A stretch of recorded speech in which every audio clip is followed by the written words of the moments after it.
जय हिंद बच्चों। तो लेकर आज को मैं आप लोगों के लिए क्लास 10th मैथमेटिक्स से वन शॉट वीडियोस का सीरीज, जहां पे आज हम डिस्कस करने वाले हैं चैप्टर नंबर 1 जीएसटी। जीएसटी में जो भी डिस्कशन होंगे उसके बाद क्वेश्चंस की प्रैक्टिस करेंगे। सबसे पहले हम एनालाइज कर लेते हैं कि ये जो चैप्टर है वो कितने मार्क्स का है और बोर्ड में किस टाइप के क्वेश्चंस इससे पूछे जाते हैं, कितने कितने मार्क्स के क्वेश्चन पूछे जाते हैं। एक बार हमें आइडिया होगा सभी चीज़ों की ना, तो हमें बेहतरीन तरीके से समझ में आएंगे चीज़ें कि किस तरीके से हमें आगे चलना है। तो अगर मैं इस चैप्टर की बात करता हूं तो ये लगभग 3 to 5 मार्क्स का वेटेज का है। 3 to 5 मार्क्स, मिनिमम 3 है आपके पास, मैक्सिमम 5 है आपके पास, ठीक है। जिसमें ऐसा भी हो सकता है कि 4 मार्क्स का आ जाए, है ना, हो सकता है 5 मार्क्स का आ जाए, और हो सकता है ये सिर्फ और सिर्फ 3 मार्क्स का ही आए, जिसमें से एक क्वेश्चन, वन क्वेश्चन आपका फिक्स रहेगा कि भाई जो 3 मार्क्स का है वो आना ही आना है। 3 मार्क्स का एक क्वेश्चन आपके पास फिक्स है। 3 मार्क्स का एक क्वेश्चन आपके पास फिक्स है। उसके बाद जो बाकी बच गया 2 मार्क्स का, हो सकता है वो आए या फिर हो सकता है वो ना आए। वैसे तो हर बार देखा गया है कि एक एमसीक्यू जरूर देखने को मिलता है, जिसकी वजह से आपके पास 1 मार्कर और बढ़ जाएगा, यहाँ से 1 मार्क, ठीक है। तो हो सकता है 1 असर्शन रीजन वाला क्वेश्चन दे दे तो 1 मार्क का आपको यहाँ पे देखने को मिल सकता है। हो सकता है कि ये दोनों ना दे, हो सकता है इन दोनों में से कोई एक दे, वो डिपेंड करेगा जो भी पेपर को सेट कर रहा है उसके ऊपर, ठीक है ना। बट ठीक है, ये वाली चीज तो कंफर्म है। देखिए 3 मार्क्स का एक क्वेश्चन जो आपके पास कंफर्म है, और जिस भी टाइप की पॉसिबिलिटी होती है हम इस वीडियो में हर एक उस टाइप के क्वेश्चन को डिस्कस करने वाले हैं बेहतरीन तरीके से। आज गारंटी के साथ लगभग मिनिमम 3 और मैक्सिमम 5 मार्क्स हम अपना, मतलब जीएसटी चैप्टर से जितने भी मार्क्स का क्वेश्चन आएगा उसे आज हम कंफर्म करके जाएंगे, ठीक है। तो चलिए स्टार्ट करते हैं आज का जो सेशन है। उससे पहले एक चीज बता देता हूं, अगर आप इस टाइप के क्वेश्चंस को कर सकते हैं बहुत अच्छे तरीके से, ध्यान समझिएगा, इस क्वेश्चन को देख लीजिए, अच्छे से ट्राई कर लीजिए। इस क्वेश्चन को भी अगर आप कर सकते हैं अच्छे से, इस क्वेश्चन को भी अगर आप कर सकते हैं अच्छे से, इस क्वेश्चन को भी अगर आप कर सकते हैं अच्छे से, और आपके पास एक क्वेश्चन और आएगा जिसमें आपके पास कुछ आइटम्स लिखे हुए रहेंगे और उसमें कुछ डिस्काउंट वगैरह हो सकता है, दे सकते हैं, कुछ जीएसटी रेट्स वगैरह दिए होंगे, और उसके बाद आपसे कहा जाएगा कि आउटपुट जीएसटी को कैलकुलेट कीजिए, या फिर आप उसमें ऐसे क्वेश्चन दिए जाएंगे जिसमें आपसे बोला जाएगा total amount of bill calculate करके बताइए। और अगर आप उस टाइप के भी क्वेश्चंस को कर लेते हैं तो बस भाई आपको इस और चैप्टर में कुछ भी करने की ज़रूरत नहीं है। बस एमसीक्यू और असर्शन रीजन की जो अलग से वीडियो अपलोडेड है, या फिर अपलोड मैं कर दूंगा दोबारा से, तो वो वाले एक बार देख लीजिएगा तो मज़ा सा आ जाएगा सारी चीज़ें। बाकी अभी हम सैम्पल पेपर की तो प्रैक्टिस करेंगे, तो वहाँ पे एमसीक्यूज और असर्शन रीजन वाले क्वेश्चन तो नो डाउट आने ही आने, तो ज़्यादा टेंशन लेने की जरूरत नहीं है। आज अपना जो टारगेट है इस वीडियो का वो यही है कि इस चैप्टर में जिस भी टाइप के क्वेश्चंस की पॉसिबिलिटी होती है उसे हम अच्छे तरीके से कवर कर लें। ऐसा नहीं है कि कंसेप्ट नहीं बताऊंगा मैं आप लोगों को, एनालिसिस आप लोगों का वेडिस का करवा दिया। अब हम बात करेंगे कंसेप्ट की। एक बार जब तक हमें कंसेप्ट क्लियर नहीं होगा तब तक आगे हम नहीं बढ़ सकते, चीज़ों को समझिए, है ना। तो आइए हम कंसेप्ट पे थोड़ा सा बात कर लेते हैं। और कंसेप्ट में आपको सबसे पहले देखना पड़ेगा क्या, कि जीएसटी क्या है। तो जीएसटी का जो फुल फॉर्म है एक बार पेपर में ही आया था, सबसे पहले एमसीक्यू भी पूछ लिया था, what is the full form of GST. बहुत सारे बच्चे कुछ अलग बता रहे हैं, तो यहाँ पे मैं आप लोगों को बता देता हूँ, गुड्स एंड सर्विसेज टैक्स, ये इसका फुल फॉर्म है, गुड्स एंड सर्विसेज टैक्स। इसका मतलब ये होता है कि हम जनरली जो भी बात करेंगे वो इंडिया की बात करेंगे, ध्यान रखिएगा, आउट ऑफ इंडिया की बात नहीं करेंगे हम। जितनी भी चीज़ें, क्योंकि ये जितनी भी हम आपको टैक्स स्लैब के बताएंगे या फिर जितनी भी तरह के जीएसटी वगैरह बताएंगे, वो सारी चीज़ें एप्लीकेबल होंगे आपके पास इंडिया में। हर कंट्री का अपना अलग रूल होता है, ठीक है ना। उसी तरह से हमारे सिर्फ और सिर्फ मैं जो बात करूँगा, जितनी भी तरह की चीज़ों की बात करूँगा वो हम इंडिया की बात करने वाले हैं, ठीक है।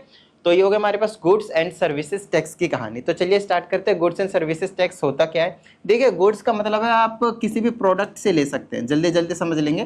प्रोडक्ट्स, किसी भी प्रोडक्ट की बात कर सकते हैं। जैसे ये हो गया, मैंने इसको खरीदा तो 700 का है ये मान लेते हैं, तो उसमें मेरे को अलग से 18% का जो जीएसटी वो पे करना पड़ेगा, ठीक है ना। उसी तरह से मान लेते हैं कि मैंने ब्लेजर लिया, तो इस ब्लेजर का जो भी अमाउंट होगा उसमें हमें अलग से 18% का जीएसटी पे करना पड़ेगा। तो क्या हो रहा है आपके पास, यहाँ पे हमें जीएसटी देना पड़ रहा है, किस पे, प्रोडक्ट पे, ठीक है ना। दूसरी चीज होती है सर्विसेज पे भी आप क्या करते हो, टैक्स देते हो। कोई भी प्रोडक्ट आप खरीदते हो, गुड्स को खरीदते हो, सामान को खरीदते हो, तो आप उसमें तो टैक्स पे करते ही करते हो। साथ ही अगर आप कहीं पे कोई सर्विसेज लेते हैं तो आप वहाँ पे भी टैक्स पे करते हैं। फॉर एग्जाम्पल लेट्स से आप लोगों ने बुक किया एरोप्लेन की टिकट, एरोप्लेन की जो टिकट है, फ्लाइट की टिकट है, उसे आपने बुक करा, तो यहाँ पे क्या आपको कोई प्रोडक्ट मिल रहा है? नहीं, यहाँ पे आपको सर्विस मिल रही है। कैसी सर्विस मिल रही है? तो आपको एक प्लेस से दूसरी प्लेस पहुंचाया जा रहा है, आपको फिजिकली कोई प्रोडक्ट नहीं दिया जा रहा है, राइट। तो ये आपके पास सर्विस में आ गया। आप किसी भी मसाज सेंटर में जाते हैं, आपने मसाज करवाया, तो मसाज क्या एक सर्विस है, वो आपको पैसे देने पड़े। सैलून में गए, आपने हेयर कटिंग हो रहा है, एवरीथिंग जो भी करवाना है वो करवाया, आपको जीएसटी पे करना पड़ा, जितना भी अमाउंट था उसके अलावा। तो इनको कहते हैं सर्विसेज, और उसमें जो हमें अमाउंट देना पड़ता है उस अमाउंट को हम कहते हैं टैक्स, ठीक है ना। तो ये कहानी होती है आपके पास जीएसटी का एक शॉर्ट इंट्रो। चलिए आगे की बात करते हैं। ऐसे करके हम हर एक चीज को जो है वो डिस्कस करते चले जाएंगे, ठीक है। अब इसमें नेक्स्ट जो टॉपिक है हमें वो डिस्कस करना है types of GST. Types of GST, ठीक है ना, टाइप्स ऑफ जीएसटी। देखिए टाइप्स ऑफ जीएसटी जो है जनरली आपको एक तो समझना है कि आईजीएसटी होता है, ठीक है ना, एक समझना है आपके पास एसजीएसटी होता है, एक आपके पास होता है सीजीएसटी, और एक होता है आपके पास यूटीजीएसटी, यूटीजीएसटी। अब क्या डिफरेंस है इन चारों जीएसटी में वो हम आपको समझा देते हैं, ठीक है ना। सबसे पहले समझते हैं कि आईजीएसटी। देखिए प्रोडक्ट या फिर सर्विसेज का जो लेन देन होता है, खरीद और सेल, बाय और सेल जो करते हैं, तो वो सिर्फ और सिर्फ एक ही स्टेट के तो अंदर नहीं होता, एक स्टेट से दूसरे स्टेट में भी हो सकता है। फॉर एग्जांपल आपने कोई ऐसा प्रोडक्ट मंगवाया, मान लेते हैं कि आप दिल्ली में रहते हैं, मान लेते हैं, तो दिल्ली में अगर कोई प्रोडक्ट अवेलेबल नहीं है तो हो सकता है आप उसे बेंगलोर से मंगवा लें, हो सकता है आप उसे मुंबई से मंगवाएंगे। तो आप क्या कर रहे हो, अदर स्टेट से ट्रांजेक्शन करवा रहे हो, तो वहां से आप लेकर आ रहे हो किसी भी प्रोडक्ट को या फिर सर्विसेज लेट से, तो उस केस में आपके पास आईजीएसटी एप्लीकेबल होता है। नेक्स्ट आपके पास एसजीएसटी। एसजीएसटी लगता है स्टेट गवर्नमेंट में, मतलब जब आप विद इन द स्टेट, एक ही स्टेट के अंदर में जब आप किसी भी प्रोडक्ट या सर्विसेज का लेन देन करवाते हैं, सेल परचेज, तो उस केस में आपके पास एसजीएसटी एप्लीकेबल होता है with in the same state, ठीक है। नेक्स्ट है सीजीएसटी, भी उसी टाइम पे लग रहा होता है, एसजीएसटी और सीजीएसटी ना दोनों सेम टाइम पे लग रहा होता है with in the same state उस टाइम पे, ठीक है ना। नेक्स्ट है आपके पास यूटीजीएसटी। देखिए इसमें आई जो स्टैंड करता है इंटीग्रेटेड। आईजीएसटी का भी एक बार एमसीक्यू में फुल फॉर्म पूछा गया था, what is full form of IGST, तो वहाँ पे international goods and services tax बहुत सारे बच्चों ने टिक कर दिया था। तो ऐसा नहीं करना, आई का मतलब यहाँ पे क्या है, इंटीग्रेटेड। क्या मतलब है यहाँ पे, इंटीग्रेटेड, ठीक है, goods and services tax. S का मतलब यहाँ पे state goods and services tax. C का मतलब यहाँ पे central goods and services tax. And UT का मतलब है यहाँ पे यूनियन टेरिटरी, याद रहेगा, यूनियन टेरिटरी। तो ये जो यूनियन टेरिटरी है ना, इसको कुछ अलग मत समझिए, इसको समझिए कि स्टेट, ये जो स्टेट जीएसटी है ना, एसजीएसटी, वही वाला है और कुछ नहीं, सेम, ठीक है ना। चाहे मान लो कि मैंने पौंडीचेरी की बात करी, तो भाई पौंडीचेरी कुछ और नहीं है, आपको एक स्टेट मानकर और आपको काम करना है, नॉर्मल सा, ठीक है ना। ज्यादा टेंशन नहीं लेना कि भैया यूटीजीएसटी कहाँ से आ गया, तो आप इस वाले को सेम समझ सकते हैं, कोई दिक्कत वाली बात नहीं है, ठीक है। इतनी बात, चलिए। तो इस इतने टाइप्स के आपके पास जीएसटी होते हैं। अब दो तरह के यहाँ पे हम ट्रांजेक्शन को समझने वाले हैं। ये जो ट्रांजेक्शन होते हैं, अमाउंट का जो ट्रांजेक्शन होता है वो आपके पास दो तरह से होता है ट्रांजेक्शन। एक होता है आपके पास इंटर स्टेट ट्रांजेक्शन, और एक होता है आपके पास इंट्रा स्टेट ट्रांजेक्शन। थोड़ी सी मैं ट्रांजेक्शन स्पीड को स्लो रखने की कोशिश करूंगा, क्योंकि ऑलरेडी मैं नो डाउट हर एक चैप्टर को पूरी तरह से वीडियो अपलोड कर चुका हूं, सारे के सारे, और बहुत सारे बच्चों के कमेंट में मैसेज आते हैं कि सर ऐसी ऐसी बात है कि स्पीड जो काफ़ी ज़्यादा तेज़ है, तो हमें समझ में नहीं आता। तो कोई बात नहीं, मैं यहाँ पे, क्योंकि ये जो वीडियो है मेरे हिसाब से one of the best video में से होने वाला है, जिसमें आपके पास हर तरह के कंसेप्ट, हर तरह के क्वेश्चंस को कवर किए जाएंगे। अगर किसी ने पूरे चैप्टर को कभी देखा भी नहीं है, तो वो भी अगर इस वीडियो को देखता है तो बहुत अच्छे तरीके से आराम से इस चैप्टर में जितने भी मार्क्स का क्वेश्चन आए वो कर सकता है। ऐसे वीडियो मतलब जनरली मुझे लग रहा है कि ऐसी वीडियो तगड़ी सी बनने वाली है, ठीक है ना। तो चलिए, तो एक होता है आपके पास इंटर स्टेट ट्रांजेक्शन और एक होता है आपके पास इंट्रा स्टेट ट्रांजेक्शन। इन दोनों के बीच में डिफरेंस समझिए, जो की पॉइंट्स है उसे मैं आप लोगों को क्लियर करवाते जा रहा हूं, तो अच्छे से समझते जाइएगा, ठीक है ना। ओके, ट्रांजेक्शन इंटर स्टेट का मतलब होता है बिटवीन टू स्टेट्स, दो स्टेट के बीच में जब किसी भी प्रोडक्ट का या फिर सर्विसेज का काम होता है, उस टाइम पे आपके पास क्या होता है, उस ट्रांजैक्शन को क्या कहते हैं हम, इंटर स्टेट ट्रांजैक्शन कहते हैं। और इंटर स्टेट मतलब with in the same state, with in the same state. जब आप सेम स्टेट की बात कर रहे होते, एक स्टेट से एक ही स्टेट में सेल या परचेज होता है, उस टाइम पे आपके पास इंटर स्टेट होता है, इंट्रा स्टेट होता है।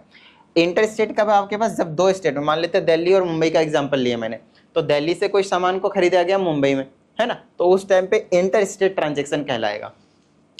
और इंट्रा स्टेट का मतलब with in the same state, तो दिल्ली का एक डीलर मान लेते हैं दूसरे डीलर को दिल्ली में ही सेल कर दिया, तो उस टाइम पे आपके पास इंट्रा स्टेट ट्रांजेक्शन कहलाएगा। ठीक है, इतनी बात। एक चीज बता देता हूं, जब इंटर स्टेट ट्रांजेक्शन होगा तो उस टाइम पे IGST जो है आपके पास, IGST हुआ है, वो कुछ ना कुछ लग रहा होगा, ध्यान रहे, ठीक है ना। और लेकिन उस टाइम पे आपके पास SGST या फिर CGST आपके पास, ये दोनों के दोनों आपके पास जीरो होने वाले हैं। देखिए यहाँ से जो कंसेप्ट बिल्ड होगा ना, वही काम आएंगे आपके पास क्वेश्चंस को क्लियर करवाने में बहुत अच्छे तरीके से। तो IGST आपके पास कुछ ना कुछ होगा, लेकिन SGST या फिर CGST वो नील होने वाला है, जीरो होने वाला है। लेकिन जब हम इसकी बात करेंगे तो इस केस में आपके पास CGST और SGST ये दोनों होने वाले हैं, लेकिन जो IGST होने वाला है वो आपके पास नील होने वाला है, जीरो होने वाला है। तो सर ये जो CGST और SGST जो दोनों लग रहे होते हैं, SGST मतलब UTGST है, कुछ अलग मत समझिएगा। तो CGST और SGST होते हैं वो 50-50% लगता है, 50% ये लगता है और 50% ये लगता है, अभी समझ में आ जाएगा। अब अभी डायरेक्टली क्वेश्चंस को डिस्कस करने से पहले ऐसे एग्जाम्पल दे दूंगा मैं आप लोगों को, सारे कंसेप्ट क्लियर हो जाएंगे, तो ज़्यादा टेंशन मत लीजिए, ठीक है। तो CGST हो गया, SGST हो गया, 50-50% आपके पास दोनों में लगने वाले हैं। और इस केस में IGST आपके पास जीरो होगा, क्योंकि सेमी स्टेट में आपके पास जो ट्रांजेक्शन है वो हो रहे हैं। अब मैं आप लोगों को बहुत ही इंपॉर्टेंट, बहुत ही ज़्यादा इंपॉर्टेंट टॉपिक करवाने जा रहा हूँ, अच्छे से समझिएगा। इसमें 99% स्टूडेंट को डाउट है, 99% की बात कर रहा हूँ मैं। ऑफलाइन क्लासेस में भी देखता हूँ मैं, ऑनलाइन क्लासेस लेता हूँ, जो पर्सनल क्लासेस लेता हूँ मैं आप लोगों का, उसमें भी देखता हूँ कि जो बच्चों को जो प्रॉब्लम आ रही है ना, वो input GST and output GST को समझ में आ रहा है। तो आइए थोड़ा सा स्लो है, आप लोगों को क्लियर करवा देता हूँ कि इनपुट GST क्या है और आउटपुट GST क्या है, ठीक है। इनपुट GST जनरली आप इसे ITC, इनपुट टैक्स क्रेडिट, क्या कहते हैं इसको? इनपुट टैक्स क्रेडिट, इससे भी नाम में जाना जाता है, तो घबराइएगा नहीं। एक आपके पास आउटपुट टैक्स क्रेडिट,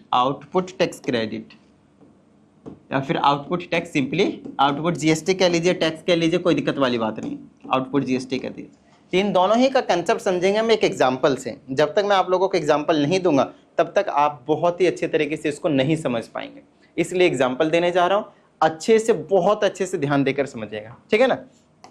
आप लोगों का एग्जाम्पल दे देते हैं। मान लेते हैं कि आप किसी शॉप पे गए और आपने एक मोबाइल खरीदा, आपने एक मोबाइल परचेज किया, ठीक है ना। और लेट से कि इसकी जो कॉस्ट है वो 30,000 ले लेते हैं, चलिए 30,000 ले लेते हैं, ₹30,000, 30,000 रुपये ले लिया हमने कि 30,000 रुपये का आपने एक मोबाइल खरीदा। अब इसको बहुत ही अच्छे तरीके से समझिएगा, हो गया रहा है, ठीक है ना। आपने खरीदा है 30,000 का, उससे पहले क्या हो रहा है, ध्यान समझिएगा। उससे पहले ऐसा हो रहा है, इसका जो इनिशियल एक मैन्युफैक्चरर होगा जिसने इस मोबाइल को बनाया होगा, उसने सेल किया होगा किसी डीलर के पास, और उस डीलर से आप ले रहे हैं, आप कंज्यूमर हैं, आपने कितने का लिया? 30,000 रुपए का, 30,000 रुपए का, 30,000 का, एक जीरो और लगेगा। आपने 30,000 रुपए का, आपको डीलर ने 30,000 रुपए का चिपकाया है, 30,000 रुपए का चिपकाया है। लेकिन उससे पहले मैन्युफैक्चरर ने जितने का, मान लेते हैं कि भैया मैन्युफैक्चरर को जो पड़ा है, जिसने पड़ा कितने का वो छोड़ दीजिए, इसने जो सेल किया है डीलर को, वो मान लेते हैं 24,000 का, 24,000 का। अब ध्यान समझिएगा, आप कंज्यूमर है। इस क्वेश्चन को बहुत ही अच्छे तरीके से समझिएगा, वरना दिक्कत हो जाएगी भाई। अगर आपने इस क्वेश्चन को बहुत अच्छे तरीके से समझा तो आगे के क्वेश्चन आप लोगों के लिए और भी ज्यादा आसान हो जाएंगे, उनमें कोई भी दिक्कत फिर आपको नहीं आएगी। आई ना बात समझ में, ठीक है। चलिए, तो मैन्युफैक्चरर है कोई, जो मान लेते कि जो मोबाइल को बना रहा था, उसकी बात कर लेते हैं। और उसने क्या करा, 24,000 का डीलर को बेच दिया, और ये डीलर और कोई नहीं है, शॉपकीपर है, ठीक है ना। शॉपकीपर जहाँ से आप खरीद रहे हो मोबाइल को, ठीक है, या फिर कोई शॉपिंग मॉल वगैरह, जो भी, कहीं से भी, या फिर ऑनलाइन खरीद रहे हैं, कोई भी आप वेबसाइट से खरीद रहे हैं ऑनलाइन वाले, तो वहां से आपके पास वो, उसकी बात कर रहे हैं, डीलर का मतलब वो है। और वहां से आपने 30,000 का वो जो मोबाइल है वो खरीदा है। मतलब ये जो डीलर है वो कितना कमा रहा है? 6,000 रुपीज कमा रहा है प्रॉफिट। प्रॉफिट कितना कमा रहा है ये? 6,000 रुपये प्रॉफिट कमा रहा है। कितना कमा रहे हैं, 6,000 रुपये प्रॉफिट कमा रहे हैं, ठीक है ना। इसके भी बल्ले बल्ले, वाह 6,000 आ गए, है ना। चलो भाई आओ आगे की बात करते हैं। तो मैन्युफैक्चरर 24,000 का बेचा, डीलर ने कंज्यूमर को 30,000 का चिपका दिया।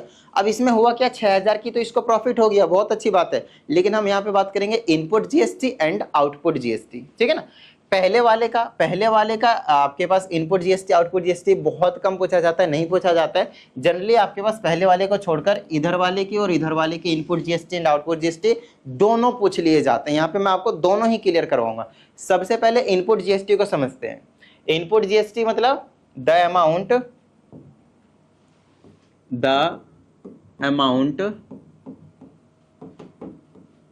पेड, ध्यान समझिएगा, the amount paid as tax. और आउटपुट जीएसटी का क्या मतलब है, the amount collected as tax या फिर एज जीएसटी, जो भी बोलना है वो बोल दीजिए। ये चीज है आपके पास। अब इन दोनों का क्या मतलब है वो समझा देते हैं आपसे। सबसे पहले मैं डीलर की बात करता हूं। देखिए किसके द्वारा, तो डीलर के द्वारा।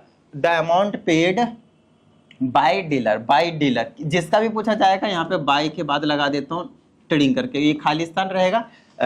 यहाँ पे आपके पास कोई भी किसी भी पर्सन का पूछा जा सकता है, चाहे इसका किसी का पूछा। द अमाउंट कलेक्टेड, यहाँ पे बाय कर देता हूँ, बाय लिख देता हूँ मैं यहाँ पे, कलेक्टेड बाय किसके द्वारा नहीं पता, और उसके बाद एज टैक्स रहेगा। तो ये जो मैं डब्बा बना रहा हूँ ना, उसमें आपको किसी ना किसी पर्सन का नाम दिया जाएगा जिसके लिए कैलकुलेट करना होगा इनपुट जीएसटी एंड जिसके लिए कैलकुलेट करना होगा आउटपुट जीएसटी, ठीक है। चलिए तो इसमें मान लेता हूं कि अभी मैंने जो क्वेश्चन पूछा है वो ये पूछा है कि डीलर का कितना इनपुट जीएसटी होगा और डीलर का कितना आउटपुट जीएसटी होगा। तो ये दिख रहा है डीलर, आपके पास डीलर दिख रहा है आपको। तो इस डीलर का इनपुट टैक्स कितना होगा पता है, जितना उसने पे किया होगा एज टैक्स। तो इस क्वेश्चन में आपको रेट ऑफ जीएसटी भी दिया होगा, सो फॉर सिंप्लीफिकेशन मैं सीधा 20% मान लेता हूँ। रेट ऑफ जीएसटी आपकी बार क्या है, 20%। जनरली आपके पास अलग अलग स्लैब होते हैं। जब लग्जरी प्रोडक्ट आप खरीदते हैं तो जनरली 28% होते हैं।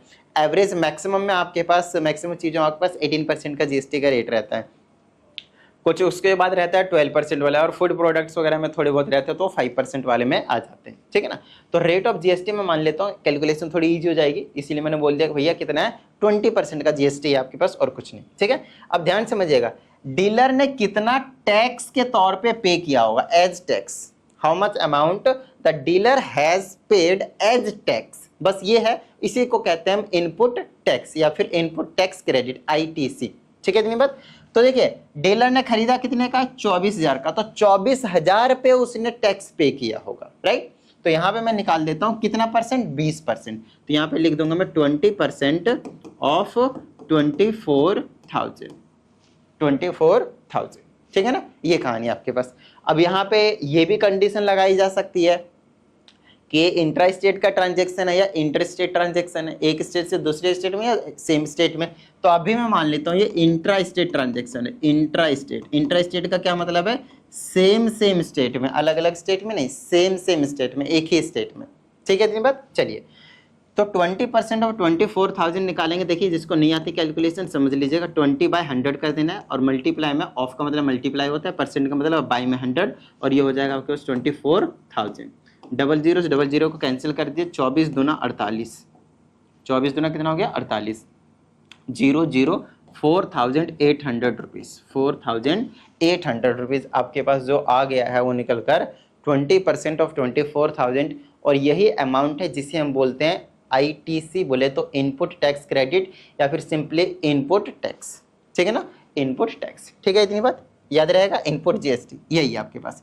अब समझते हैं आउटपुट जीएसटी क्या है।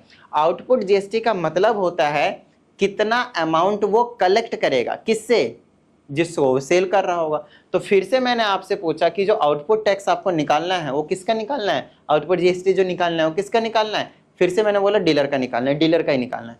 तो डीलर का तो इनपुट टैक्स, इनपुट जीएसटी निकाल दिया, अब डीलर का ही हम आउटपुट जीएसटी निकालेंगे। एक बात बताइए, जब डीलर ने जब यहाँ पे आपके पास कंज्यूमर से, ध्यान समझिएगा, कंज्यूमर से 30,000 रुपये कलेक्ट करे होंगे, तो सिर्फ 30,000 कलेक्ट नहीं किया होगा, 30,000 के साथ साथ में 30,000 का 20% उसका जीएसटी भी कलेक्ट किया होगा। बताइए हाँ या नहीं, आई ना बात समझ में? तो इनको बहुत ही अच्छे तरीके से समझिएगा, ठीक है ना। ये भी प्रॉफिट को हटाते हैं, अभी हम प्रॉफिट की बात नहीं कर रहे।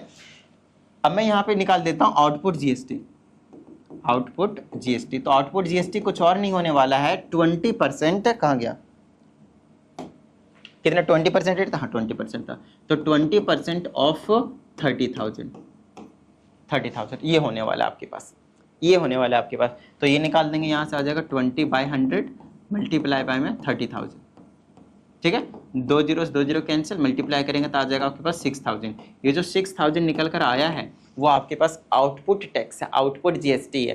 किसके लिए? डीलर के लिए, जो डीलर कलेक्ट करेगा। यही चीज तो बताया ना मैं, जितना अमाउंट वो कलेक्ट करेगा एज टैक्स, टोटल नहीं एज टैक्स, तो टैक्स के रूप में उसने 6,000 रुपीज कलेक्ट करना है भाई। आई ना बात समझ में? कॉन्सेप्ट को मैं अभी अच्छे से बिल्ड करवा रहा हूँ आप लोगों को।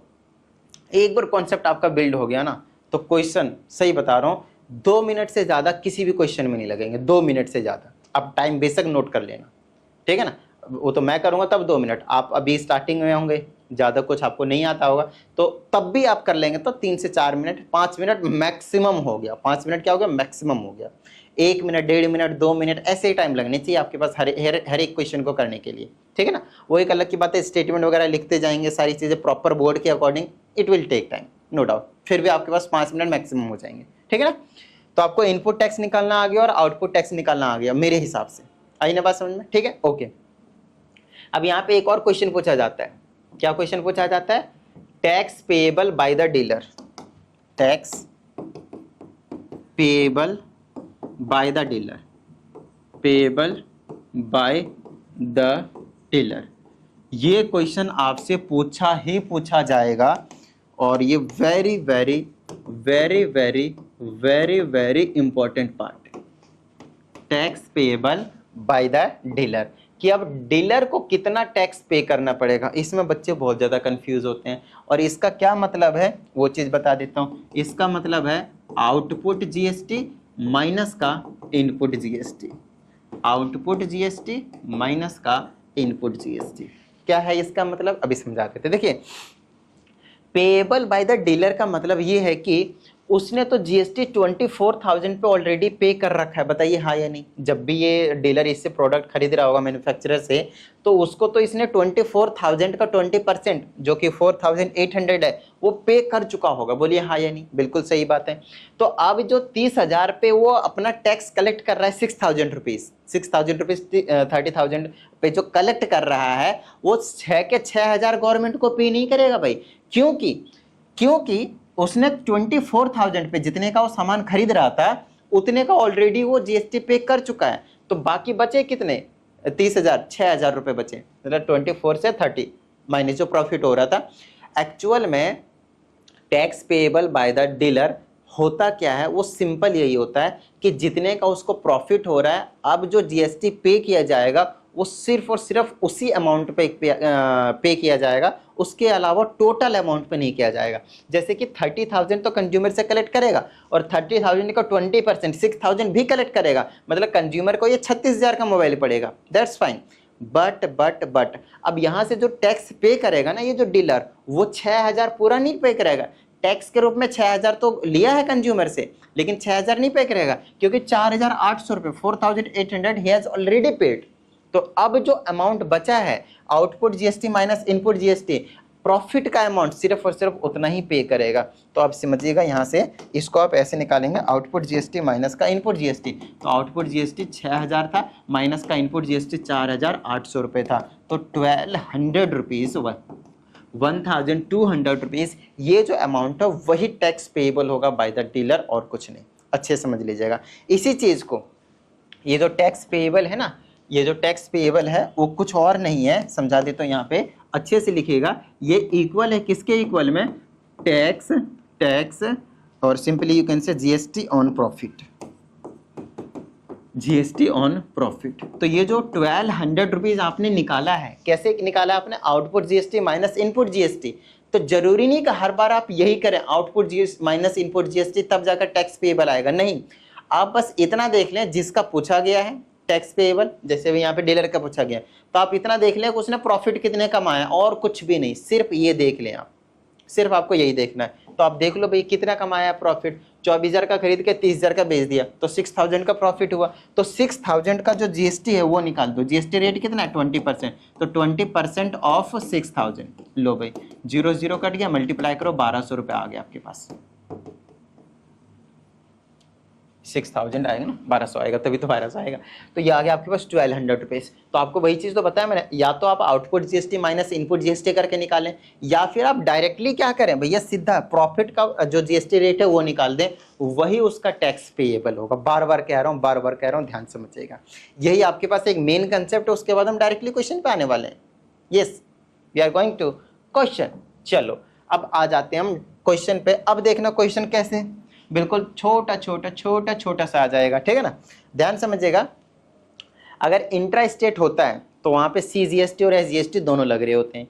तो मान लेते हैं जीएसटी रेट अगर 20% था, अगर 20% था आपके पास, ध्यान समझिएगा, तो उस केस में 10% सीजीएसटी ले जाएगा और 10% एसजीएसटी ले जाएगा। ध्यान रखिएगा, 10% सीजीएसटी और 10% एसजीएसटी सेंट्रल गवर्नमेंट ले जाएगा और स्टेट गवर्नमेंट ले जाएगा। 10% 50% डिवाइड कर लेते हैं, ठीक है इतनी बात। आइए इस वाले क्वेश्चन को करते हैं, अच्छे समझिएगा। अच्छा एक बात बताइए, अगर मैं इस क्वेश्चन में ये पूछता, इस वाले क्वेश्चन में अगर मैं आप लोगों से ये पूछता, आ जाना क्या दिक्कत आ रही है तुम्हें, इस वाले क्वेश्चन में ये पूछता कि आप मुझे डीलर का नहीं कंज्यूमर का इनपुट जीएसटी बताइए और आउटपुट जीएसटी बताइए, तो आप क्या बताएंगे?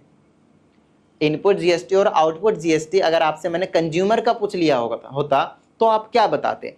तो अगर आपको कंज्यूमर का बताना होता तो आप क्या बताते? कंज्यूमर का इनपुट जीएसटी मतलब उसने कितना पे किया है एज टैक्स। तो कंज्यूमर ने 6,000 रुपये पे किया एज टैक्स, बोलिए हाँ, यानी 30,000 का मोबाइल और 6,000 टैक्स भी दिया उसने, तो 6,000 रुपये इस कंज्यूमर का इनपुट टैक्स हो जाता है। और आउटपुट टैक्स क्या होता?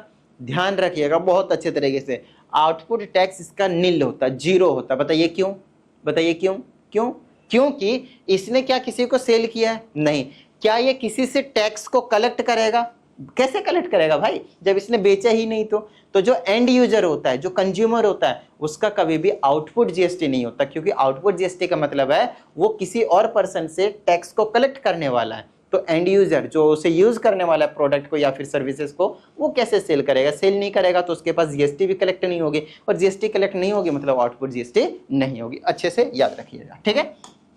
आइए हम बात करते हैं अब इस वाले क्वेश्चन की। इसमें कहता है manufacturer A sells washing machine to a dealer B. अब देखिए क्वेश्चन बहुत इजीली तुरंत होते चले जाएंगे आपसे, बिल्कुल तुरंत होते चले जाएंगे।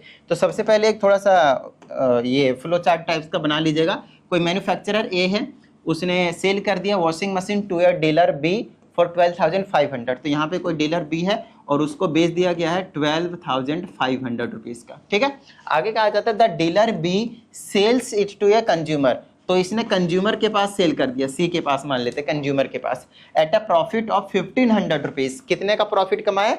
1,500 का। तो इसमें 1,500 अगर मैं ऐड कर दूं तो 1400 हो जाएगा, 14,000।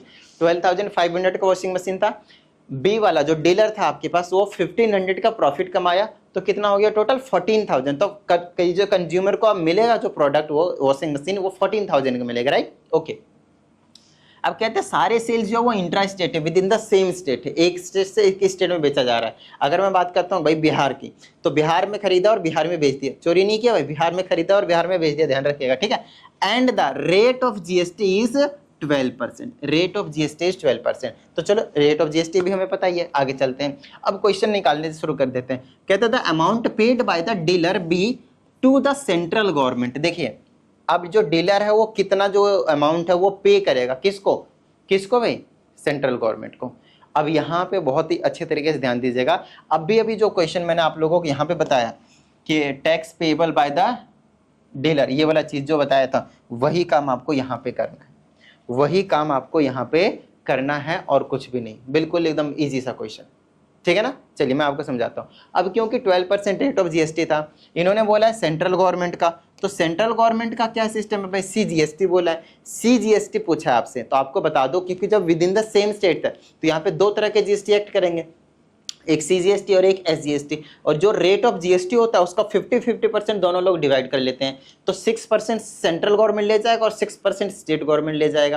तो 6% आपके पास CGST हो जाएगा। तो 6%, अच्छा टैक्स पेएबल है, ध्यान रखिएगा, टैक्स क्या है, अमाउंट ऑफ अंडर GST, यहाँ पे अंडर GST भी रहेगा। तो GST का जो भी रेट रहेगा, टैक्स अमाउंट बोला, ये नहीं बोला कि total amount, tax amount, amount of tax, ठीक है ना। तो टैक्स अमाउंट, तो ध्यान, अब टैक्स पेएबल हो गया, टैक्स की बात कर रहा है, टोटल अमाउंट की बात नहीं कर रहा है। तो इसने प्रॉफिट कितना कमाया, 12,500 का खरीद के 14,000 का बेच दिया, तो 1,500 का प्रॉफिट कमाया, जो कि बताया भी रखा है। तो 6% आपको निकालना है 1500 का, 1500 का, आई ना बात समझ में। तो ये निकाल दीजिए 6/100 मल्टीप्लाई में 1500, 0 cancel, 15 × 90, 90 rupees tax payable by the, ये जो भी डीलर बी होगा उसकी आ जाएगी 90 रुपीज़, अब वो पे करेगा। देखा ना यहाँ पे। अब इसको निकालने का एक और तरीका था कि आप आउटपुट GST निकालते, आप इनपुट GST निकालते, किसका, ये जो बी वाला डीलर था उसका, फिर आप उसको सब्ट्रैक्ट करते तो भी आपका आ जाता है, आई ना बात समझ में। लेकिन आउटपुट GST निकालते और इनपुट GST निकालते टाइम आप 6% लेते, 12% नहीं लेते हैं, क्योंकि सिर्फ सेंट्रल गवर्नमेंट का बोला है, टोटल नहीं बोला आपके पास, आई ना बात समझ में। ये इन चीज़ों का प्रॉपर ध्यान रखिएगा। नेक्स्ट है the amount of tax received by the state government. अब टोटल अमाउंट, टोटल जो अमाउंट है टैक्स, टैक्स की बात कर रहे हैं, टोटल अमाउंट जो टैक्स का है वो स्टेट गवर्नमेंट को कितना मिला होगा। तो हमेशा लास्ट वाले अमाउंट पे जाइएगा, जब टोटल अमाउंट पूछा जाए ना टैक्स का, तो लास्ट वाले अमाउंट पे जाइएगा, यहाँ नहीं, ये वाले 14,000। तो एट द एंड 14,000 में सारी डील क्लोज हुई है, राइट। तो आपको, क्योंकि आपसे बोला है स्टेट गवर्नमेंट का, मतलब सिर्फ SGST की बात कर रहा है, तो फिर से 12% नहीं 6%, तो 6% ऑफ किसका, ये 14,000, ठीक है ना। तो ये हो जाएगा 6/100 मल्टीप्लाई बाय 14,000, 00 कैंसिल, 14×5 = 70, 14×6 = 84 रुपीज़ 840, 840 रुपये स्टेट गवर्नमेंट को मिलेगा। देखिए, अगर आप लोगों को कोई किसी भी चीज़ में डाउट होती है तो आप लोगों को क्या करना है, 7428525669 इस व्हाट्सएप नंबर पे सेंड कर देना है, आपको पर्टिकुलर जो वीडियो सॉल्यूशन है वो आप लोगों को मिल जाएगा। उसके बाद भी अगर आप लोगों को कोई डाउट होता है, प्रॉब्लम आती है, पेपर का टाइम आ रहा है, तो पर्सनल ऑनलाइन क्लास के लिए आप इंक्वायरी कर सकते हैं। उसमें मैं आप लोगों के साथ बैठूंगा 1 घंटे पर्सनली, जहाँ पे आप लोगों को जो भी डाउट होंगे, कंसेप्ट में प्रॉब्लम होंगे, उसे मैं क्लियर करवाने की कोशिश करूँगा, ठीक है। आइए कंटिन्यू करते हैं इसको। 840 की बात कर लेते हैं हम। तो 840 रुपीज़ जो आपके पास, ये सेकंड वाली का आंसर आ जाएगा, जो भी टैक्स रिसीव करेंगे स्टेट गवर्नमेंट, ठीक है। नेक्स्ट है आपके पास the amount that the consumer has to pay for the machine. Consumer को कितना अमाउंट पे करना पड़ेगा, किसके लिए, मशीन के लिए। तो देखिए सिंपल सा क्वेश्चन है, 14,000 का तो उसको मशीन का पड़ जाएगा कंज्यूमर का, और बाकी GST भी देना पड़ेगा। और क्योंकि with in the same state है तो आपको उसे 2 तरह के GST देनी पड़ेंगे, एक CGST और एक SGST। तो 50-50% डिवाइड करते हैं, तो आप टोटल निकाल दें 12%, कोई दिक्कत वाली बात नहीं है। तो आप सीधा निकाल दें, यहाँ पे इसको इस तरह से कर दे भाई, amount paid by consumer, amount paid by consumer क्या हो जाएगा आपके पास, 12% ऑफ 14,000, 12% ऑफ 14,000, आई ना बात समझ में। प्लस ये 14,000 तो देना ही पड़ेगा, ये तो GST है ना, मेरी बात ध्यान समझिएगा, अच्छे समझिएगा। अगर आप कोई सामान खरीदते हैं 14,000 का और उसमें अगर GST देना है, तो 14,000 में ही उसका GST का जो भी अमाउंट आता है उसे आपको ऐड करना पड़ता है। तो ये 14,000 तो रहेगा ही रहेगा, प्लस में इसका निकाल देंगे तो कितना, 6% कितना आया था, 840 ना, 6% आया था 840, तो इसका डबल कर दीजिए तो 12% हो जाएगा। तो 8 8 16 1680, तो 1680 रुपीज़, ये इस चीज़ को सॉल्व करूंगा तो आ जाएगा। अब इन दोनों को सॉल्व कर देंगे तो 15,680 हो जाएगा, ऐड कर दिया, तो 15,680 रुपीज़ कंज्यूमर को पे करना पड़ेगा उस मशीन को खरीदने के लिए। आई ना बात समझ में, बिल्कुल सिंपल था, ठीक है। अब इसी क्वेश्चन को आप ऐसे कर सकते थे, ध्यान समझिएगा, कैलकुलेशन ट्रिक बता रहा हूँ और कुछ नहीं, ठीक है। एक तो ये तरीका था कि जितना अमाउंट था उसमें GST को ऐड कर दिया, GST निकाल कर। अगर आप ऐसा नहीं करना चाहते हैं तो इसको हम 100% मानते हैं हमेशा, ये जो टोटल अमाउंट है 100%, और एक्स्ट्रा में कितना देना पड़ रहा है, 12%। तो आप ऐसे कर सकते हैं, 112% आप देना पड़ेगा ऑफ 14,000, तो 14,000 का 112% आपको निकालना है। तो इसको आप ऐसे कर देंगे 112, क्योंकि 12% एक्स्ट्रा हो गया ना, इंटू में 14,000, अब आप इसको सॉल्व कर लें, 100% 15,680 आपके पास निकल कर आएगा। तो आप डायरेक्टली इस तरह से भी सॉल्व कर सकते हैं। तो कई चीज़ें हैं कैलकुलेशन ट्रिक है और कुछ नहीं, ठीक है। आई होप आपको ये वाली चीज़ें भी क्लियर हो गई होंगी, ठीक है। आइए आगे की बात करते हैं। अगला क्वेश्चन आपके पास, input and output GST for B. अच्छे से देखिएगा, अच्छे से देखिएगा। अब बी के लिए हमसे पूछ लिया, जो क्वेश्चन अभी मैंने आपको पीछे समझाया वही है। इस वाले डीलर के लिए कितना इनपुट जीएसटी और कितना आउटपुट जीएसटी है वो पूछा गया है। तो ध्यान समझिएगा, इनपुट जीएसटी मतलब जितने का खरीदा है ना, उस पर वो कितना टैक्स पे करेगा। उसने कितने का खरीदा है देख लीजिए अच्छे से। इस वाले पर्सन ने 12,500 का खरीदा है, तो जीएसटी रेट 12% था, तो 12%, 12/100 12500, ये जो अमाउंट आएगा वो input tax credit, input GST हो जाएगी। बताइए कोई दिक्कत? ये आपके पास इनपुट जीएसटी कंसेप्ट को समझिए, सॉल्व तो हो जाएगा, ये छोटी सी चीज़ है। अब आउटपुट जीएसटी की अगर मैं बात करता हूँ तो क्या आएगा? आउटपुट जीएसटी करेंगे तो इस पे अमाउंट आ जाएगा, इस वाले अमाउंट पे। तो 12/100 और इंटू में कितना हो जाएगा 1400, ये हो जाएगा आपके पास आउटपुट जीएसटी। देखिए आउटपुट जीएसटी का मतलब जितना अमाउंट वो कलेक्ट करेगा एज टैक्स, टैक्स के रूप में। तो टैक्स तो कंज्यूमर से कितने पे लेगा? 14,000 पे लेगा, है ना, जो कि ये वाला अमाउंट है 1680 रुपीज़ वो कलेक्ट करेगा, तो ये आउटपुट जीएसटी हो जाएगा। इनपुट जीएसटी मतलब इस पे जो 12% वो पे करेगा ए को मैन्युफैक्चरर को। आई ना बात में? बिल्कुल सिंपल सा। नेक्स्ट अगला क्वेश्चन आपके पास, input tax and output tax for GST for the consumer. आपके पास सी के लिए पूछ लिया, तो सी के लिए आपके बता दो इनपुट टैक्स तो होगा क्योंकि वो पे कर रहा है जीएसटी। कितना पे कर रहा है जीएसटी? 1680 का पे कर रहा है। देख लीजिए 12% ऑफ 40,000 तो पे करेगा कंज्यूमर, तो 1680 रुपीज़ तो उसका इनपुट टैक्स हो जाएगा। लेकिन इसका आउटपुट टैक्स 0 होगा, जैसे कि अभी हमने आपको समझाया भी था। क्यों? क्योंकि वो किसी और को सेल कर नहीं रहा है। और आउटपुट टैक्स का मतलब वो टैक्स के रूप में कितना अमाउंट को कलेक्ट करेगा। तो कहाँ से कलेक्ट करेगा भाई, जब वो सेल ही नहीं कर रहा, कोई और उससे ले ही नहीं रहा सामान, तो क्या नाम है, consumer is the end user. खत्म है वहीं पे, आई ना बस समझ में। वहीं पे जो भी ये चेन चल रहा था जीएसटी वाला, खरीद बेच का सेल परचेज का, वो खत्म हो चुका है। आई ना बस समझ में, ये कहानी। नेक्स्ट लास्ट क्वेश्चन पूछा इसमें, आईजीएसटी फॉर बी। बी का है भाई, बी ये रहा। बी के लिए हमसे पूछा है कि आईजीएसटी कितनी होगी। देखिए हर एक क्वेश्चन, हर एक तरह के क्वेश्चन को इंक्लूड किया मैंने। आपको मैं बता दूं जी, ये क्वेश्चन बुक में से है, लेकिन ये जो लास्ट के 3 पार्ट्स हैं, 3 पार्ट है, ये इसमें नहीं, ये 3 पार्ट मैंने खुद से ऐड करे इसमें, ताकि आप लोगों का हर एक तरह का कॉन्सेप्ट जो है वो क्लियर हो जाए, हर एक तरह का कॉन्सेप्ट क्लियर हो जाए। आई ना बात समझ में? तो ये जो 3 पार्ट है मैंने खुद से यहाँ पे ऐड ऑन करा है। अब देखिए लास्ट क्वेश्चन पूछा है, ये जो बी है उसके लिए आईजीएसटी कितनी होगी। तो क्या ये जो ट्रांजैक्शन है, बी जो है वो जो सेल कर रहा है प्रोडक्ट को किसी और स्टेट में, अदर स्टेट में सेल कर रहा है? नहीं ना, क्योंकि सारे जो ट्रांजैक्शन थे वो इंट्रा स्टेट थे, with in the same state, किसी एक पर्टिकुलर स्टेट की बात कर रहे थे। तो IGST will be 0, IGST will be 0। दिमाग लगा के बिल्कुल अच्छे से, इसीलिए इस टाइप के जो पार्ट्स मैंने ऐड करे हैं वो करे हुए, ठीक है ना। आइए आगे की बात करते हैं अब इसमें। अब देखिए ये वाला क्वेश्चन भी बिल्कुल बड़ा ही मजेदार है, बिल्कुल सेम पीछे वाला ही है, कुछ अलग नहीं है। ये जो क्वेश्चन है वो पीछे वाला ही है, कुछ अलग नहीं है भाई, बिल्कुल सेम, ठीक है ना। ये वाला क्वेश्चन अब हंसते खेलते बिल्कुल सेम तरीके से कर सकते हैं, सब कुछ ही सेम है भाई इसमें, देख लो अच्छे से, एक भी चीज़ों में मतलब कुछ भी घपला नहीं है इसमें। तो एक बार मेरे हिसाब से, और ये जो क्वेश्चन है वो कहाँ से है मैं आपको बता देता हूँ। ये क्वेश्चन है, कहाँ से लिखा था ये क्वेश्चन मैंने, एमएल अग्रवाल से पूछा। एमएल अग्रवाल का कोई सॉल्ड एग्जाम्पल है ये। तो मेरे हिसाब से ये वाला क्वेश्चन मैं आप लोगों के लिए छोड़ूं, क्योंकि पहला वाला हर एक तरह की चीज़ें उसमें डिस्कस कर लिए, तो ये वाला मेरे हिसाब से आप लोगों का हो जाएगा। अगर नहीं होता है, आप लोगों को कुछ डाउट आता है तो कोई दिक्कत वाली बात नहीं, व्हाट्सएप नंबर दे ही दिया मैंने, आपको क्या करना है, शेयर कर देना, आपको प्रॉपर वीडियो सॉल्यूशन मिल जाएगा। आइए अब हम इसकी बात कर लेते हैं। ये क्वेश्चन थोड़ा डिफरेंट है, ये क्वेश्चन मैं जरूर आप लोगों को करवाना चाहूँगा। अच्छा क्वेश्चन है, मज़ेदार क्वेश्चन है, कॉन्सेप्ट वाला क्वेश्चन है, और ये वाला क्वेश्चन थोड़ा सा मस्त तरीके से समझाता हूँ, ठीक ना, अच्छे से समझिएगा।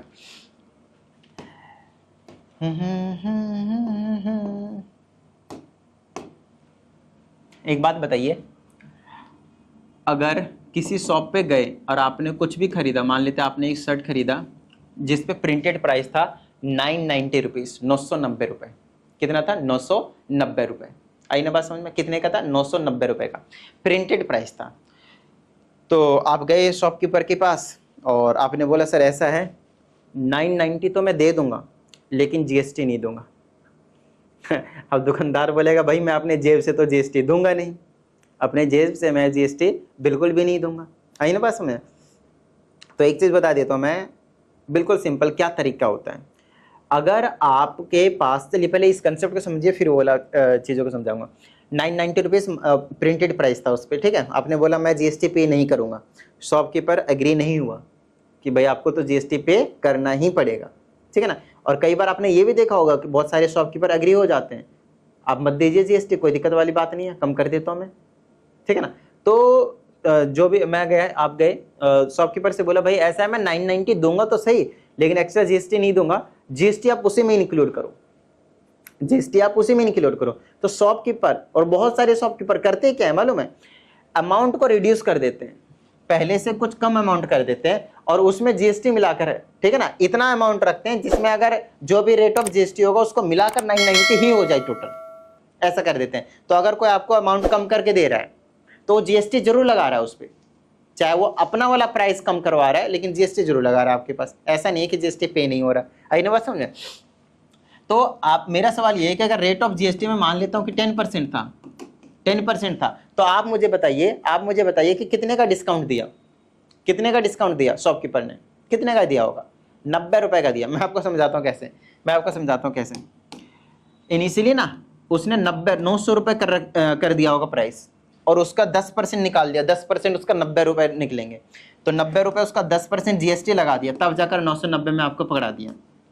तो आपसे यही क्वेश्चन इस वाले में पूछा गया है कि कितने का डिस्काउंट दिया उसको, कितने का डिस्काउंट दिया। अब आइए क्वेश्चन को करते हैं। अब बात आती है कैसे करेंगे। मैंने तो तुरंत यहाँ पे देख लिया, मैंने अमाउंट जानबूझ के ऐसा लिया था कि भाई आपको तुरंत समझ में आ जाए, लेकिन यहाँ पे कैसे आएगा, यहाँ पे कैसे समझ में आएगा, आइए उस चीज को समझने की कोशिश करते हैं।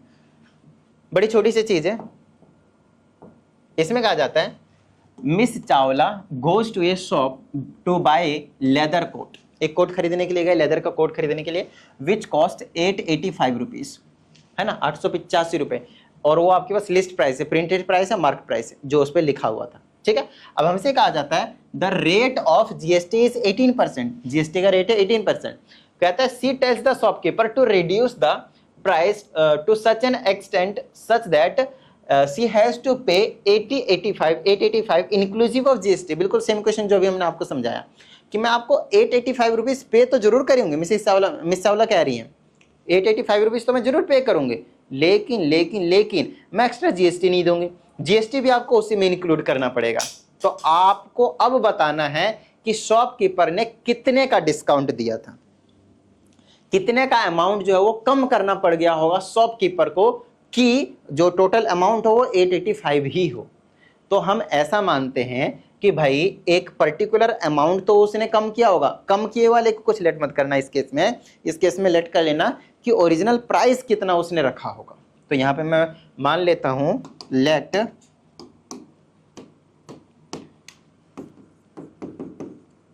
The price of leather coat is equal to x rupees. अब ये जो x है वो कौन सा कॉस्ट है, प्रिंटेड वाला नहीं है, ये इनिशियल वाला अमाउंट है जितना कम करके उन्होंने दिया हुआ है। शॉपकीपर ने पैसा कम कर, जैसे 885 था, मान लेते 85 का डिस्काउंट दिया, तो ये वाला अमाउंट है वो 800 है। आई ना बात समझ, डिस्काउंट वो वाला कम करने के बाद जो अमाउंट आया। अब इसमें जीएसटी ऐड कर दूंगा, अब 800 में कुछ जीएसटी ऐड कर दूंगा, तब जाकर 885 आ जाएगा। जीएसटी रेट 18% है, तो अकॉर्डिंग टू क्वेश्चन आप यहाँ पे कर देंगे, अकॉर्डिंग टू क्वेश्चन एक्स में हमें ऐड करना पड़ेगा क्या, 18% ऑफ एक्स, तब जाकर आपके पास वापस कितना हो जाएगा 885 रुपीज। क्वेश्चन बहुत छोटा है, क्वेश्चन तो तुरंत मतलब 1 मिनट से भी कम टाइम में हो जाएगा, ठीक है ना, लेकिन कॉन्सेप्ट इसमें जाता है, कॉन्सेप्ट बहुत अच्छे तरीके से समझना है। अब इसको सिर्फ सॉल्व करना, आपको एक्स पता चलेगा और वो एक्स क्या होगा, रिड्यूस्ड अमाउंट होगा। लेकिन आपसे ये पूछा है कि कितना रिड्यूस करना पड़ेगा अमाउंट। अब ध्यान समझिएगा, वो एक्स जो रिड्यूस्ड अमाउंट नहीं है, वो कोट का तो प्राइस है आपके पास, ठीक है ना। तो रिड्यूस्ड अमाउंट क्या होगा वो अभी समझ में आ जाएगा आपको। तो ये यहाँ से पहले एक्स को सॉल्व कीजिए, एक्स प्लस 18/100 इंटू में एक्स आ जाएगा इज इक्वल टू 885। ऐसा कीजिए, यहाँ से एक्स कॉमन ले लीजिए, तो यहाँ पर जाएगा 1 प्लस 18/100 इज इक्वल टू 885। थोड़ी सी कैलकुलेशन पे भी ध्यान रखिएगा, थोड़ा मजा सा आने लग जाएगा। तो x है, इसको सॉल्व कर देंगे आ जाएगा 118/100 इज इक्वल टू 885। ठीक है, उसके बाद यहाँ से 100 नीचे से ऊपर ले जाता हूँ तो 885 के साथ मल्टीप्लाई होगा तो 00 आएगा और 118 नीचे आ जाएगा। आप क्या कीजिए, इससे इसको डिवाइड कर दीजिए। जब आप इसे इसको डिवाइड करेंगे तो आपको मिलेगा 750। मैंने कर लिया, आप करके देख लीजिएगा। ठीक है ना, तो इसी 750 आया। अब ये जो 750 आया ना, वो कौन सा अमाउंट है? लेदर का कोट जितने का जो शॉपकीपर है वो देने के लिए अग्री हो गए। इसका मतलब आप डिस्काउंट कितने का दिया, बस वही तो आपको बताना है। तो डिस्काउंट कितने का दिया होगा भाई, कितने का अमाउंट कम करने की जरूरत पड़ी होगी जो इसमें पूछा है। तो 885 में से 750 को माइनस कर दीजिए, कितना आ जाएगा 135। तो 135 का उस लेडी मिस चावला को कम देने पड़ गए, मतलब रिड्यूस अमाउंट ये हो गई उसके पास। बस हो गया क्वेश्चन। क्वेश्चन बहुत इजी होते हैं, सिर्फ आपको कंसेप्ट समझना है। आई ना बात समझ में? ठीक है, आइए अगले के क्वेश्चन की बात करते हैं। इसमें कहा जाता है ए डीलर इन मुंबई। देखिए अब ये इंटर स्टेट ट्रांजेक्शन है। उधर तो 2 क्वेश्चन नंबर करवा दिए इंट्रा स्टेट वाले, एक तो नॉर्मली वो वाला कंसेप्ट का करवा दिया रिड्यूस्ड अमाउंट वाला, और अब हमारे पास आ जाता है ये वाला इंटर स्टेट वाला, और एक करवा देंगे आइटम्स वाला। बस इसी टाइप के क्वेश्चन आपके पास बनते हैं जीएसटी चैप्टर से, और इन्हीं में से कोई एक ना एक आपको जरूर देखने को मिल जाएगा गारंटी के साथ। आइए, इसमें कहा जाता है एक डीलर है मुंबई में, एक डीलर है मुंबई में,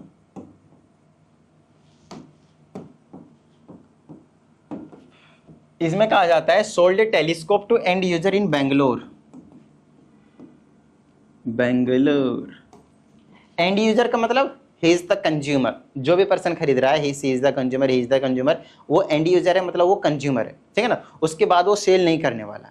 अच्छा, ये मुंबई से बेंगलोर जा रहा है, मतलब इंटर स्टेट ट्रांजेक्शन है। और अगर इंटर स्टेट आ गया तो फटाफट समझ लेना है कि IGST तो कुछ ना कुछ होगा, लेकिन CGST और जो SGST होता है वो आपके पास जीरो होने वाले हैं। ये कंसेप्ट हमने आपको पहले क्लियर करवा दिया। आई ना बात समझ में? इसीलिए तो ये एक वीडियो परफेक्ट वीडियो है फॉर GST।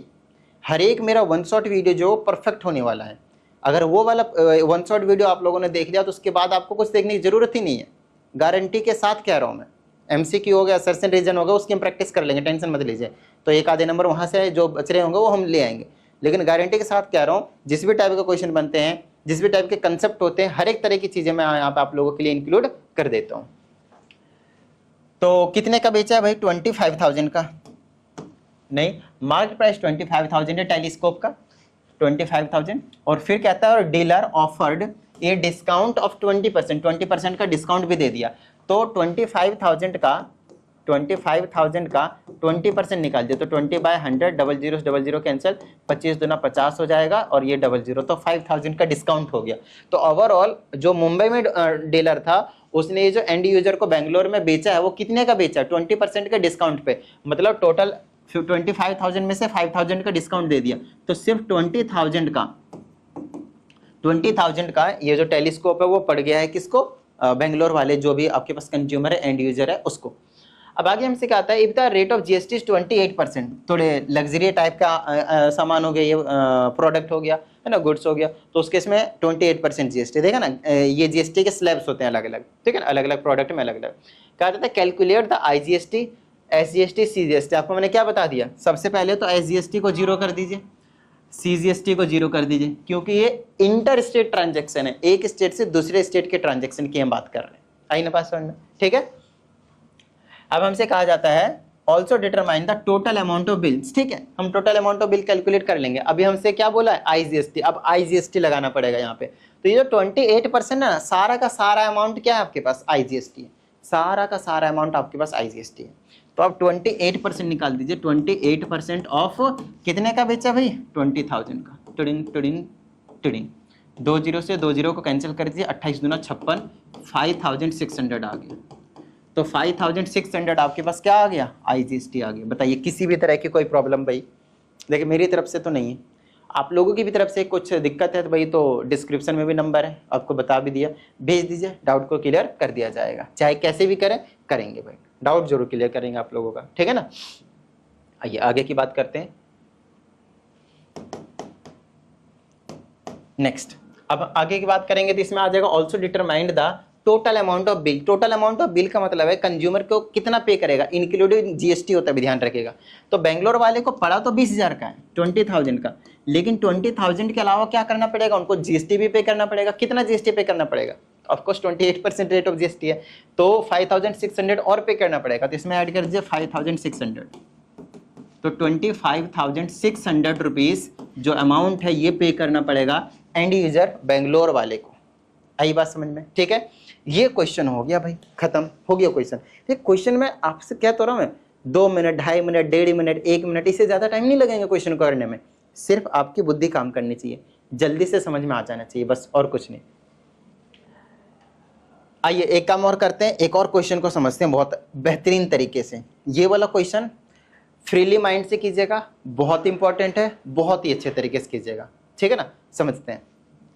तो मान लेते हैं कि आप क्या करते हैं, कुछ आइटम्स खरीदते हैं।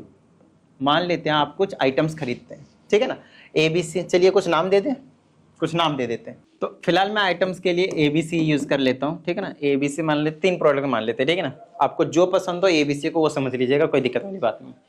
सिंपल समझ लेते हैं, इनके जो प्राइस है, जो भी इनके मार्क्ड प्राइस है, ठीक है ना, मार्क्ड प्राइस जो उस पर लिखा हुआ है वो उसको मान लेते हैं। ये मान लेते हैं सिर्फ 100 रुपीज़ का है, ये मान लेते हैं कि 500 का है, ये मान लेते हैं कि 700 का है, जस्ट फॉर एग्जाम्पशन। कुछ भी दिया हो सकता है इसके साथ, इस टाइप का क्वेश्चन इंपॉर्टेंट है। उसके बाद आपसे कह रहा हूँ यूनिट्स, कि आप इसके कितने यूनिट्स खरीद रहे हैं, वो भी इंपॉर्टेंट है आपके पास, कितने यूनिट्स खरीद रहे हैं। मान लेते हैं ये 1 खरीद रहे हैं, ये 2 खरीद रहे हैं, ये मान लेते हैं कि 5 खरीद रहे हैं, बहुत ज़्यादा इंपॉर्टेंट। नेक्स्ट है आपके पास कितना आपको डिस्काउंट मिल रहा है, ये भी दिया हुआ हो सकता है। इनमें से एक आधी चीजें हो सकता है गायब कर दें, लाइक यूनिट्स ना दें, मतलब एक एक की बात करेंगे, एक एक ही खरीदना है। हो सकता है डिस्काउंट वाला कॉलम ना दे, कि डिस्काउंट दिया ही नहीं भाई, बट फिर भी मैं दे देता हूँ। मान लेता हूँ कि इसमें 10 रुपए का डिस्काउंट दिया, डायरेक्ट रुपए में, या तो परसेंटेज में दिया हो सकता है डिस्काउंट, या तो रुपीज में। मैं अभी रुपीज में दे रहा हूँ, हो सकता है वो 10% लिख देते इसका, तो 10% इसका निकाल लेना, तो पता चल जाएगा कितना डिस्काउंट है। आई ना बात समझ में, ठीक है। मान लेते हैं इसमें 100 रुपीज का डिस्काउंट दे दिया, और मान लेते हैं कि इसमें 200 का डिस्काउंट दे दिया, तगड़ा डिस्काउंट भाई।